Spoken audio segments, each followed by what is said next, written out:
Did you get to watch the Michael film while it was in a cinema? If you haven't, I highly recommend that you do. But this video, I mean, everyone knows how amazing it is and everything else, but this video that I'm doing is mainly about the manifestation side, because I noticed he used a lot of different techniques, whether he was aware of it or not. So the journaling, the noting, putting things on card, like Bob Proctor. Actually, Brian Tracy, they always say, you know, write down your goals as though they've already happened. You know, and then obviously with Neville Goddard, the wish fulfilled, really feeling it. And there were times in the film you could see, you know, he was saying, you know, I want to be sell out all the records, be the best, greatest of all time. And I can't say it word for word because I was just so lost in it. But if you watch the film, you'll be able to see it, and then you'll be able to, in fact, play a bit of the bingo manifestation thing. Take a little card if you're a bit of a geek like me, and then tick all the ones that he's doing, because it was just incredible. And then the amount of delusion as well. You know, when they wouldn't play him on MTV, he was just so adamant, and he could visualize it and see it. And he did say that, I can see it. I just thought that was incredible as well. Especially with, I think my favourite bit was when he was, you know, going into his studio and putting, you know, do not disturb, and he had like a whole wall of bits of paper of all his ideas, and he was visualising everything and drawing, and it just, yeah. And my mama, she wasn't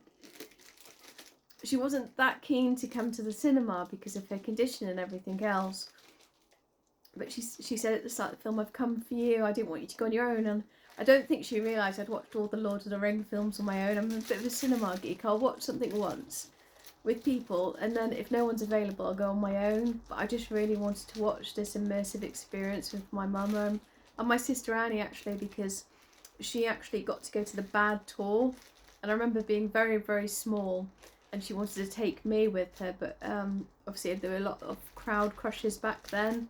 So my mum and my father were like, that's not a good idea, just bring her back something home. So I've got, like, you know, the Bad, you know, with the leather glove and everything, and the look, the picture in storage. But oh my goodness, that film was amazing. I mean, you can wait for it to go on TV and let it go out of the cinema completely and not watch it. But if you love something that's immersive, so auditory, you know, all your senses, and actually feeling something and seeing it on a big screen, which is why I'm a bit of a cinema geek. Especially when there's fantastic costumes, I love to see everything on a massive screen because I can see all the intricate details, you see, and I'm all about... It's funny because in real life I'm not all about details. I'm a bit haphazard and everything else, but when I'm admiring beauty and art, I love to see all the intricate details and everything else. I'm not sure if that's because I've always loved doing portrait art and different things like that and getting lost in my imagination. But oh my goodness, that film was incredible. So much so, like, my mum is a bit like Maleficent, you know, like, you know, very deadpan, and she'll say what she wants, and she can kill you with a word. But she's got so much love in her heart, and it's hilarious when you're with her. But it was just amazing because she whispered to me to the film, she said, I'm mesmerised, this is amazing. And then when she left the cinema, she was so, like, loving it, and like she clapped at the end, and oh, it was just, I just thought it was really beautiful to see it sort of. And obviously it's by the same guy that did Bohemian Rhapsody, but and when you're watching it, I don't know if they used AI for the face, but sometimes it really felt like Michael Jackson was channeling his nephew Jafar Jackson, and I was just like, I think my jaw was on the floor a lot of the time.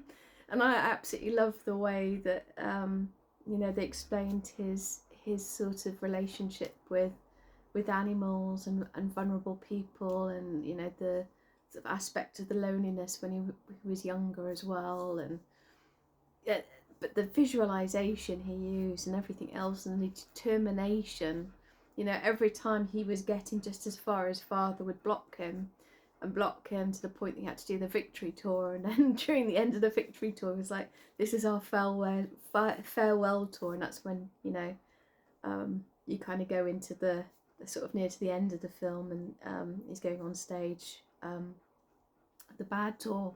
But oh, it's so good. Like, I highly recommend you guys watch it in the cinema. I know my I kind of wanted all my, you know, my sisters to be with me to watch it, because it was kind of like a generation thing, but life gets in the way, doesn't it? And Annie, unfortunately, she couldn't come because her kids are home, so she had a whole day of car boot sales yesterday, and Mary had already rented it on Amazon Prime, so I was just so chuffed that Mama could come with me. I mean, I'd have happily watched it on my own, but oh my goodness, to share it with my mama, and to see somebody who is, like I said, so much like Maleficent actually clap and enjoy it, and not give like a deadpan answer or anything like that, but actually be as enthusiastic and enjoy it as much as me, and not be a fan of Michael Jackson. I think that said it all for me. And she was like, oh, and then when the end came, she was like, no, they can't stop. And I said to her, don't worry, there's another one coming out. Fingers crossed they make it. Oh my goodness. Yes, I loved it in like 3 ways. I loved it because I've always been a massive fan. I loved it because I'm a cinema geek, and just sitting in the cinema and being immersed in sound and visuals is my idea of heaven.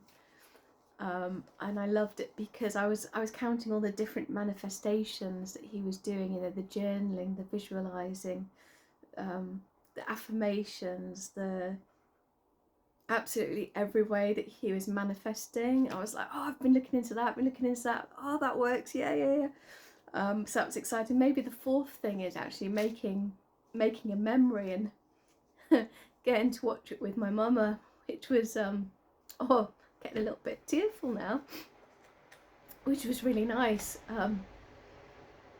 Yeah, because she's got cortobascular degeneration, and it makes it really hard for her to have to, you know, sit down for long periods and stuff. But oh, it just these are happy tears. Yeah, so it was really nice to make that memory with my mama. So grateful and thankful, like, and that's the thing as well. If you watch it, he's always saying how thankful he is, and he's always humble. And then his relationship with the universe, or God, or source, or however you say it, you know, whoever your creator is.